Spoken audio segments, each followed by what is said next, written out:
ఇంతవరకు election commission ఒక నియోజకవర్గంలో నేను ప్యూరిఫైడ్ ఓటర్ లిస్ట్ ఒకటి తయారు చేశాను, దీంట్లో ఏమైనా తప్పులుంటే చూపించండి అని చెప్పేసి ఈ రోజు ఆయన అన్నారు కదా, ఒక ఛాలెంజ్ ఏదో చేసినారు కదా, నేను ఆ ఛాలెంజ్ కి రెడీగా ఉన్నాను. ఒక్క పోలింగ్ బూత్ లో అంటే 46,000 పైచిలకు పోలింగ్ బూత్లు ఉంటే ఈ రాష్ట్రంలో ఒక్క పోలింగ్ బూత్ లో అయినా సరే ఇదిగో ఇది ప్యూరిఫైడ్ ఓటర్ లిస్ట్, దీంట్లో దొంగ ఓట్లు లేవు, చనిపోయిన వాళ్ళ ఓట్లు లేవు, లేని వాళ్ళ ఓట్లు లేవు అని ఒక్కటి చూపిమనండి చాలు. రాహుల్ గాంధీ గారు చెప్పినటువంటి ఆయన చూపించారు, ఆయన ఏది ఉన్నదో గాలిలో బాణాలు వేయలేదు.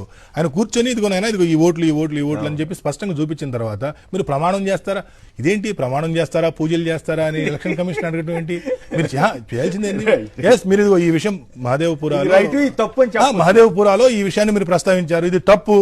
మీరు తీసుకొచ్చినటువంటి ఓటర్ లిస్టు నకిలీ ఓటర్ లిస్టు మీరు కాంగ్రెస్ పార్టీ ఆఫీస్ లో తయారు చేశారు, ఇది మా ఓటర్ లిస్టు కాదు అని చెప్పాలి కదా.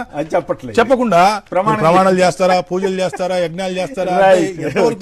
స్లిప్లన్నీ డిస్ట్రాయ్ చేశారట. అలాగే ఇది క్లియర్ గా రిప్రజెంటేషన్ యాక్ట్ ప్రకారం 45 రోజులు ఉంచాలంటే కౌంటింగ్ అయిన 20 రోజులకి మీనా గారి ఆర్డర్ అలా ఇచ్చాడు. మీనా మీనా జలతారు వీణ